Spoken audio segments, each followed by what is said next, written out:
Hello everyone! Welcome back to my channel, Callie's Kingdom. And today we are going to do the mid-year freakout tag. I have never done like a book tag before, so I'm pretty excited. I know I'm late. I know the mid-year was like end of June, and it's like mid-July now, but we're just gonna ignore that and move on with it. So the first question is, what is your favorite book you've read this year? And I have a couple of favorites, so I'm not just going to pick one, I'm going to pick a few. So the first I'd have to say, let me just reach back here, Skyward by Brandon Sanderson was absolutely amazing, and I was not expecting it to be a 5-star at all when I went into it, because I don't read a lot of sci-fi, and I've never read a Brandon Sanderson book before, but I heard they were really good, and this was just amazing, as well as the sequel Starsight. I feel like I've talked about these a lot on my channel right now, but these were both 5 stars. I love them both. I love the third book as well, but I didn't love it quite as much. So these two, as well as 5 Survive by Holly Jackson. I don't have a physical copy because I borrowed that from the library, but it was such a good young adult thriller. That one is basically about these 6 kids, they go on a senior trip, and then suddenly their wheels are shot down, and it's like high action, high stakes, like what's going on. All of them have secrets. It was so good. And then another book, I know I've already said 3, but I have to choose another one. The Invisible Life of Addie LaRue. I just finished this book like a week or 2 ago, and this was like unlike any book I've read so far. I'm so glad my friend got it for me. My one friend who isn't even a reader, apparently she saw it and just like hoped for the best, and she did great. So thank you. You know who you are. So those are my 4 favorite books of the year, which I know I'm not supposed to have 4, but this is my channel. I'll do it how I want. Anyway, the best sequel I've read so far this year. Well, I guess I should have kept Starsight for that, but this is probably the best sequel I've read this year. I'm trying to think. Any others? I really did like, let me get it out.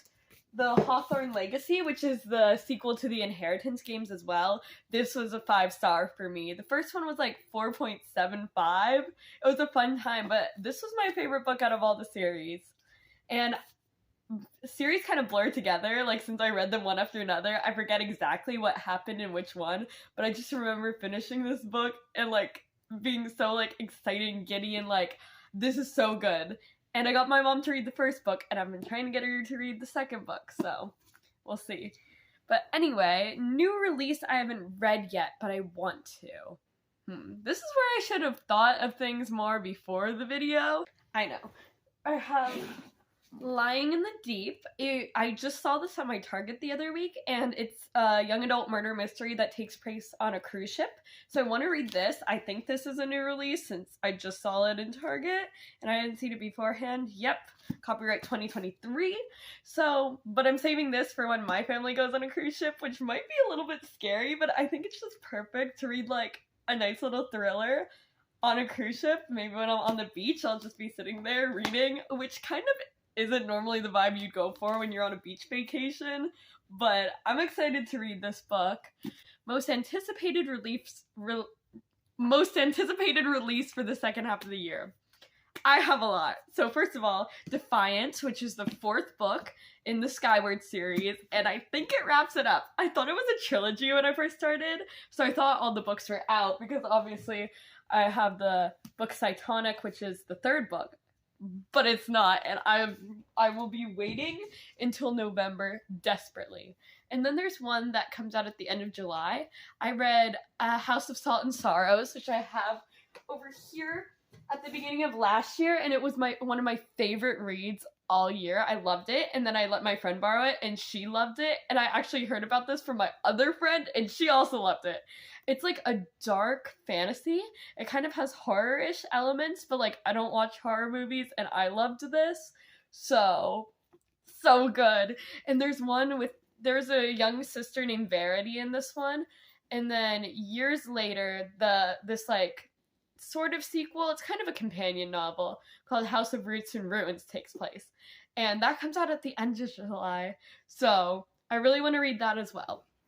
And also I follow this author on YouTube. She gives like writing advice because I also kind of write books. I haven't published 2 books before and then one with my friends. I should make a whole video on that because some people have been asking about that. I haven't had a lot of time to write nowadays because, not that I just haven't had a lot of time, I've been putting time towards other things. But I started writing a new book earlier this year that's very summery, and I normally write fantasy, so I kind of want to continue on with that. But I think I'll do a dedicated video about how like I'm an author and books I've written and drafts I've written that I haven't published and different things about that. So if you guys are interested, make sure to comment that down below. But anyway, she gives writing advice, so I followed her, and she's coming out with a new book. I think it's called The Other World, and it's coming out at the beginning of September, and the cover is stunning. Like, she has a hidden butterfly wing in it, and I'm excited to read that. I haven't read her other book, but I asked for that book for my birthday as well, so we'll see. I think those are the 3 most anticipated releases for me, but if I think of any others, I'll just add them in here. But the next one is Biggest Disappointment. Okay, I'll probably have to say the book I just finished, which is so sad. It wasn't the worst book I've read all year, but it was the biggest disappointment for me because I was expecting a lot more. And that is The Vanishing Deep by Astrid Schulte. This is described as a riveting YA thriller, but also it's like fantasy because it takes place in a different world. And I was so excited because I read this author's other book, which was like a fantasy murder mystery, and I loved it. I gave it 5 stars. I read that like 2 years ago or so. So when I saw this in Barnes & Noble, I was like, I'm so excited, I gotta get this. And then the next book I read was this, and it was just so disappointing. I think I rated it 3.5 stars. It wasn't like horrible. Like, there was a story that went through it, but all the characters fell flat. I felt like this author was doing what everyone tells you not to do, which is telling instead of showing. There was like, I felt whatever instead of like, my heart pounded and blah blah blah. Like, you guys know what I mean. And just the writing style, it pulled me out of this cool world that could have been so much more. Because the premise is, in this world, people who drown, they can basically restart their heart and get the water out of their lungs for 24 hours. But then they need to break that, or the person who, because basically they match their heartbeats to someone else. And so they can kind of like ride along on that heartbeat for 24 hours, but if not, then one of them will die because this heart can't sustain like 2 people for more than 24 hours, right? So, such a cool premise. Her parents died. Apparently her sister knew about like how they died or whatever, so she's going to get her sister revived so she can like see how her parents died, because her parents weren't found when they drowned. So only if they're found and preserved in this coral they can go through with this. So, such a cool world, such a cool concept. I'm like, oh yeah, give me that fantasy thriller. Not a thriller. It was such a cool world, but it just fell flat in every aspect. And even this big thing at the end, I'm like, I saw that coming, and it didn't. It was supposed to make you emotional. It was supposed to be like, oh my gosh. It didn't. So, biggest disappointment. But we have biggest surprise. I think the biggest surprise is definitely The Invisible Life of Addie LaRue, because it was so slow at the beginning and I wasn't expecting much, but then it was just so amazing throughout the rest of it. And even though it went kind of slower and was more focused on like the characters, it was so good. I think I even shed a few tears at the end. This is how you do a good... Okay, I can't... There's a plot point in here that this book tried to do, but this book fell flat. But this book did it right. But I feel like if I say anything, it might spoil some things. But yeah, so this was my biggest surprise. And then my favorite new author, debut or new to me. Okay, I know I've only read 3 books by him, and I know lots of people love his books, and I have to say Brandon Sanderson. I love these books. I loved all 3 of them. They were so good. And I know that some people say Skyward is some of his weaker works, especially my friend who's read a lot, like the Stormlight Archives and Mistborn. And I want to read Mistborn. I really do. But my library doesn't have it. And I went to Barnes & Noble, and it's like $30. I'm sorry, I don't have that kind of money to just spend on one book. I love getting books for deals, so if I can find Mistborn somewhere and read it, I want to. Stormlight Archives I'll read someday, but it's so long. I want to stick with Mistborn first because that one's the most intriguing to me as well.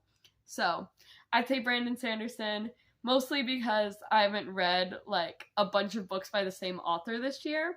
So yeah. Okay, and the next thing is newest fictional crush. I'm not someone who reads a bunch of romance, which is normally where like people get most of their crushes from. But I did read The Inheritance Games. And if you read The Inheritance Games, you know there's a big love triangle between the main character, Avery, and two boys, Grayson and Jameson. And I thought they both were so cute, although I probably, like her, would lean more towards Jameson, or Jameson, however you say his name. Just because Grayson seems a little bit more unattached, like, detached from her. Well, Jameson was more, like, trying to, like, go after her and everything, and he was just really cute. And at the end, if you read the ending, you know the whole surprise he did for Avery's birthday. That was so romantic and so cute. So probably Jameson from The Inheritance Games. But the next one is Book That Made You Cry. Honestly, I cry a lot during books. I can think of, I know, We Were Liars. I read that book. I don't have a copy here. Actually, I do. Never mind. I read a library one, but then I realized that I got a copy from the library, but it was like at a library sale, so I thought I didn't have it. Sorry, books are falling, but We Were Liars. It's a little bit messed up, but I got it for $1, so anyway, it was the ending. It made me cry. I was not expecting that, but it made so much sense, and I was just like bawling my eyes out. And my mom read it before me, and my sister read it as well. So I went downstairs because it was at night, and I was like, Mom, and she was like, oh, did you finish We Were Liars? I was like, yeah. But other than that, Cytonic, the third book in the Skyward series, made me cry, mostly for one character. I can't say much, but it was so sad, but so good. So I think those were the two main books that made me cry. I tear up at other books sometimes, mostly if I'm connecting to the book and the story. I actually like when I cry for books because it makes me know that that was such a good book that it could impact me and my emotions in that way, and that I care so much about the characters and everything that it is bringing me to tears. I think that is such a cool feeling. I don't know. Maybe that's just me, but book that made you happy. Okay, I feel like The Inheritance Games is a book that made me happy. It's just such a light, fun story. And I feel like Skyward also made me happy just because everything was so good. Okay, next is the most beautiful book you've acquired this year. I've acquired so many beautiful books. So first of all, I love the covers of the Skyward series, specifically the first two. I do like the third one, but I don't think it's as pretty as the first two. But it's just so beautiful. Like, the inside isn't anything as special, but it does have, like, a little Defiant Defense Force symbol. But mostly, I think how the artist drew Spensa on here, so pretty. Like, look at it. Oh, I love those books. Okay, but that's not all. I just bought this book because the story intrigued me, but the covers that they had for this series before, I didn't like that much, enough to buy, and my library didn't have it, so I didn't really go to read it. But then they got recovered, and I love how the Graceling series looks. It's so pretty. I just bought it. My sister says it looks anime. It kind of does, but I love it all the same. And then I also got these Violent Delights by Chloe Gong, and I think it's just such a pretty cover. Like, underneath they even have that. That's so pretty. I love collecting pretty books. I love reading good books, but I also love collecting pretty books. It just makes me happy. Yes, I am going to continue on. I love the cover of The Summer of Broken Rules. I think that the pink just pops so much. I need to read this too. I'm also planning on bringing this on the cruise, so that way I can have a murder mystery and then like a light YA rom-com too.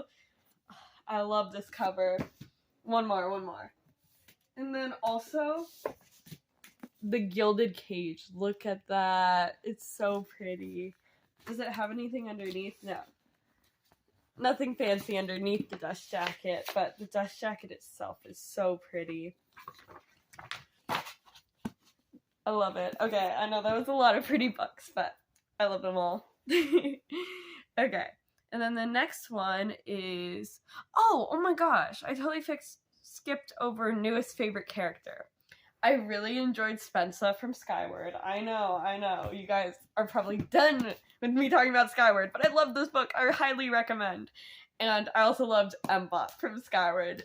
Mbot's great. I wasn't sure what to think of him at the beginning, but he grew on me so much over the story. Love. Any other characters that I loved that much? I don't know. I think that's pretty much it. I liked some of the other characters, but those ones I just loved. Okay. And then, what books do you need to read before the end of the year? Okay. Well, I don't really need to read any books before the end of the year, but the books that I would like to, I had a couple TBRs that I made, and for my summer TBR, I have on, let me find it, so that way I don't skip any books or anything. I have on The Summer of Broken Rules, which I want to read before the end of the year, and then also I want to read Lying in the Deep, like I said, on the cruise. I want to read Once Upon a Broken Heart this year because I've heard so much about it and I asked for it for my birthday, so hopefully I'll get that. I want to read 1,000 Pieces of You because my friend loved that book and I also asked for it for my birthday.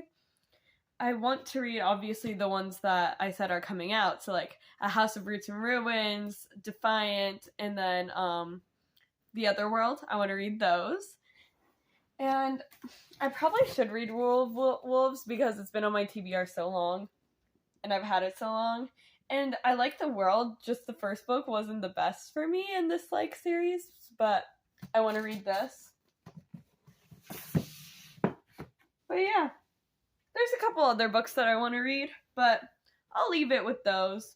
Oh, I also want to read The Gilded Cage because I read the other book, the first book, The Prison Healer, last year, and then I just got this book, and I want to read that as well. But I don't need to read any of these books. I won't, like, hold myself and be like, you need to read all these books. So, we'll just see what I end up reading and everything. Okay, and content creators you've been loving. I watch a lot of people on YouTube that are booktubers, so there are a ton, but I'll try to limit myself. Okay, I really like Cassandra Lynn.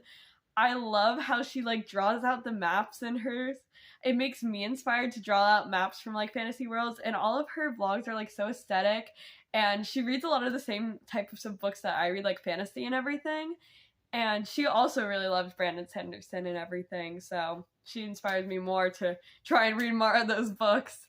And then also her friend Katie is Reading. I love Katie is Reading as well. They're kind of like a duo, even though they each have their own channels and everything. I found Katie is Reading first, and then I found her friend through her, but I love them both so much. I love how they both have little, like, the little dragon plushes. I think Norman is Cassandra's one named, but so cute. And I also like Haley Pham. She has, like, the vlog. She's the guy who did, like, the Penny series or anything. She's his wife, so yeah. And then also she has a kind of little, like, iconic, like, trio with Destiny. I forget. Destiny Sidwell, I think. And who's the other one? Sarah Caroli. So yeah, those ones. And then I also like Carrie Can Read. I like when she reads a bunch of books that, like, are kind of more, like, that she doesn't like, and she kind of just, like, makes fun of them a little bit. But in, like a fun way, you know? More, like, fantasy romance ones that were just, like, you know.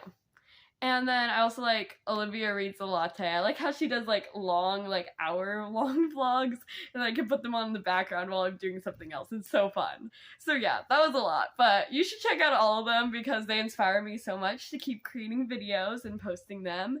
And yeah, that's pretty much it. I hope you liked my somewhat late, because somehow I'm always late to everything. I just posted my July TBR thing late as well. Let's hope I can stay more on track after this. But anyway, I hope you enjoyed my mid-year book freakout tag. So yeah, make sure to I don't know what I'm saying. If you want to, don't make sure to, but if you want to, make sure to subscribe so that way you'll see more videos from me, and check out all of the people who I said inspire me. And yeah, I hope you guys have a great day. And if you made it to this point, comment like a book emoji or something. So have a good day. Bye!